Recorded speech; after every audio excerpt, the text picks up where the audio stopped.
we want to talk about that vibrational version. And in the hours that we are together today, it is our desire that you become as happy, exhilarated really, about the vibrational reality as you are about the manifested, actualized, demonstrated reality.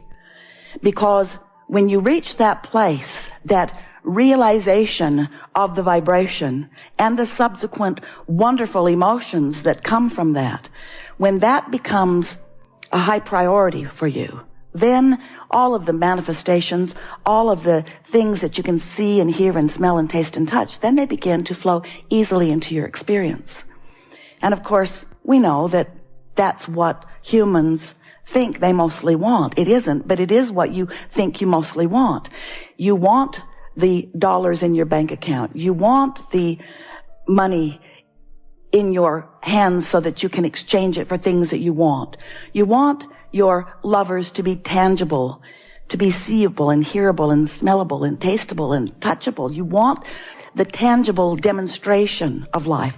That's why you are who you are. You are extensions of source energy in your very real time-space reality. And we are not for a moment wanting to ask you to draw back from this manifested, materialized world, because it is an extension of the source. But there is an understanding that if you can get hold of it here today, some of you already have it, if you can get hold of this understanding that you are first and foremost vibrational beings living in a vibrational universe, and if you can, for a little while, put your physical senses on the back burner just a little bit and allow your emotional sense to come forth in a stronger way, where you care more about how you feel in a moment than you care about what's actually manifested that you might be seeing. We want you to become the aligner, the allower, the resonator. We want you to care about the resonance of your being. Now, what we mean by that is you were source energy before you came into this body. You've heard us say this so many times. You can speak it right along with us. Let's do it fast. You were source energy before you came into this physical body. And you came into it, you're doing it. You are really doing it. And a part of you came forth into this physical body, and here you are exploring this time, space, and reality. You know what you don't want, you know what you do want, and from this synthesizing of life through your unique and important perspective, you launch rockets of desire all day, every day. And by that we mean you have ideas of what would be an improvement for you, even if it is something as simple as an improved highway condition or an improved kitchen drawer where you can find something in it.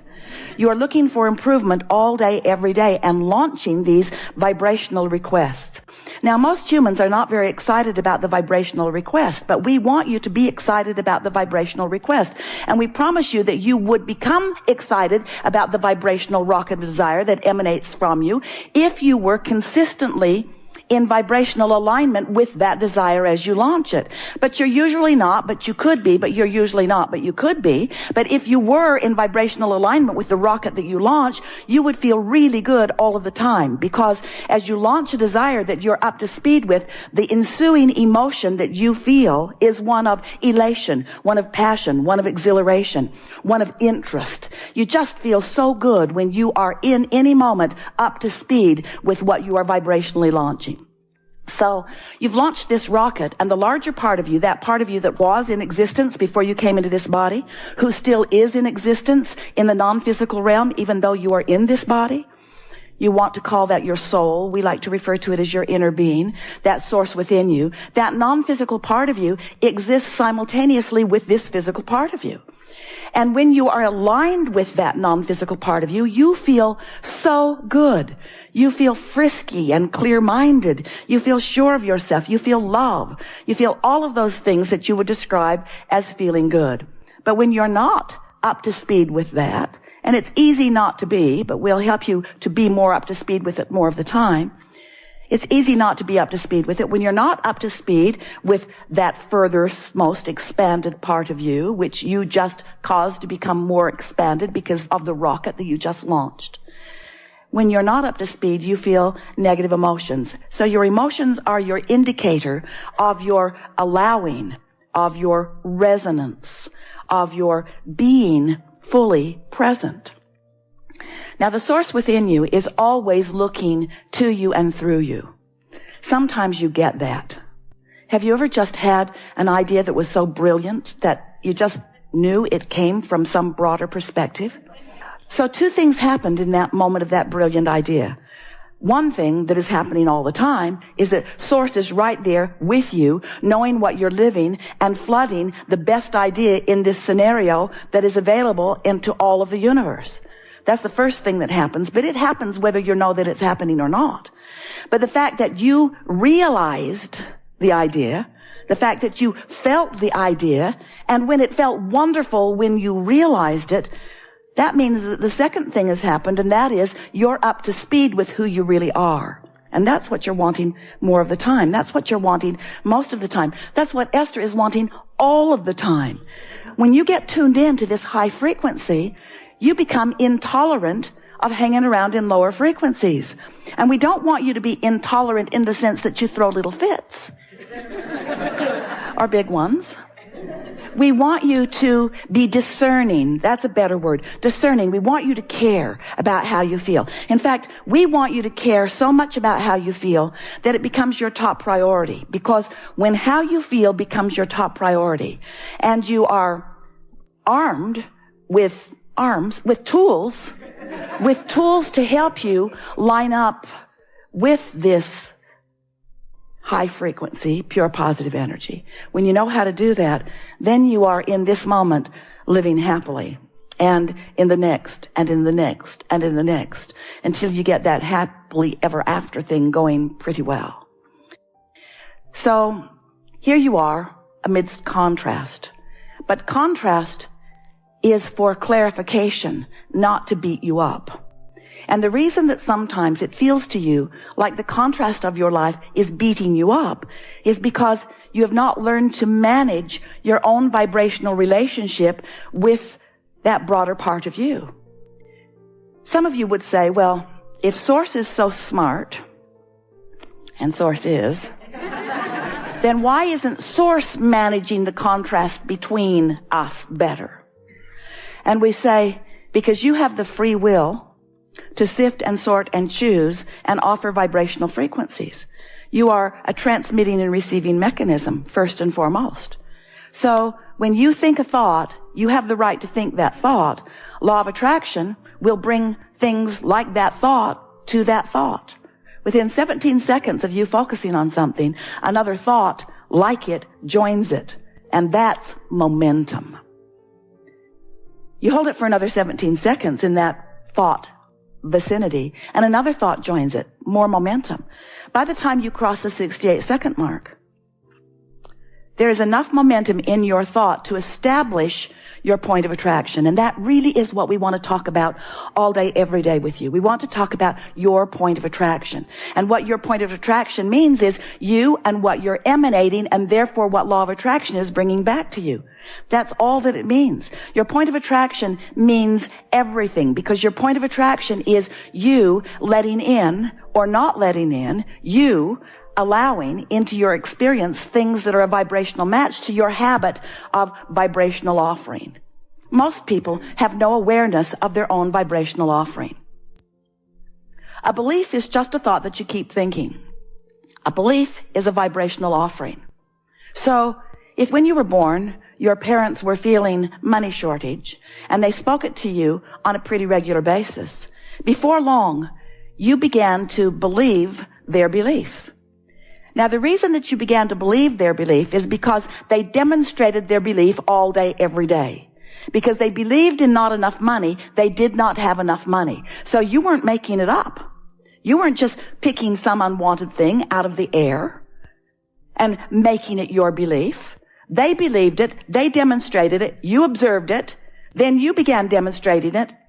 So you created the reality of the belief. But it didn't start out as a reality for you. It started out as someone else's reality, which you then observed. In the early days of Esther interacting with us, Esther and Jerry, they would say to us, but mostly Esther, Abraham, I know you don't think that I should be thinking about this or talking about this or watching this on television, but it is true. And since it is true, doesn't it deserve some of my attention?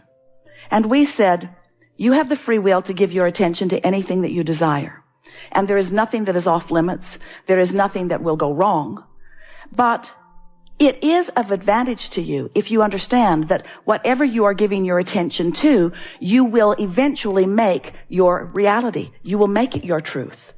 So it isn't that there are things that are believable that you then believe only. While that is true, there are things that are happening that as you focus upon them become your beliefs. It is that you are the creator of reality and your beliefs are what are creating your reality. And so we just want to say that a belief is just a really practiced thought. So many times you will say, well, it's not my fault that I practiced that belief because I was just a little kid. And we say, not yesterday. And what you focus upon, whether you are a little kid or whether you are standing in your fully adult physical experience, what you focus upon causes you to emanate a vibration that law of attraction then matches. It really is just as simple as that. So we think you understand that. In fact, we can feel that you even accept that. You accept that you create your own reality, don't you? Seth coined those words through Jane. You create your own reality. Jerry said, that's nice to know. Tell me more. You create your own reality. Well, you create it through your thoughts, and you have control of your thoughts. So as you are standing in your now, whether you are thinking about the past, memory, or whether you are exploring the present through observation, or whether you are imagining into the future, you're doing it right now. And right now, while you're doing it, you're offering a signal that law of attraction is responding to. So it doesn't matter if it's the past or the present or the future that you are contemplating. Your contemplation and the vibrational content of that contemplation matters. In fact, it's everything. It's your point of attraction. We've been telling you, you've been listening to us for a while, haven't you? We can tell because you're up to speed. We can feel you coming right along with us. So we're going to make this introduction brief before we turn it over to the madness of your world. So, as you're exploring the variety that surrounds you and you're launching these rockets, there is this expansion that is taking place within you. And the question that we want to ask all day, every day is, are you keeping up with your own expansion? And the answer is yes if you feel wonderful, not so much if you are not feeling wonderful. You can tell by the way you feel. The way you feel is an indicator of one thing and one thing only. It's an indicator of you keeping up with your own expansion. It's an indicator of whether you are in this moment perceiving whatever it is that you are giving your attention to in the same way that the source within you is perceiving it. When you find someone who is really irritating and you feel the irritation of that demanding person, that feeling of irritation that you feel is your offness. It's your disconnection is too strong a word, but it's your pinching yourself off from the vibrational signal of your source who does not feel that way about that person. So that's when Esther would say, well then, I need to give you more information about that person. Because I'm certain if you had more information about that person that you would feel about that person the way I feel about that person. And we say, that's really a big tripping point for all of you, isn't it? Do you realize how much time you spend every day trying to get someone else to see something the way you see it? To validate the clarity that you know that you've come to by getting someone else's agreement. Esther used to say to Jerry, in fact, she still does, hey, I'm going to talk to you about this. Let's talk about this. I want to know what you think. And Jerry would get that silly grin on his face and he would say, I don't think you want to know what I think. I think you want me to agree with you. And Esther never admitted it, but it was true every time. because there's something about someone else agreeing with you that somehow sort of validates you. And we want you to know that the validation that you're looking for is that alignment with that source within you who has expanded and evolved and who stands as the vibrational reality of all that you have expanded to.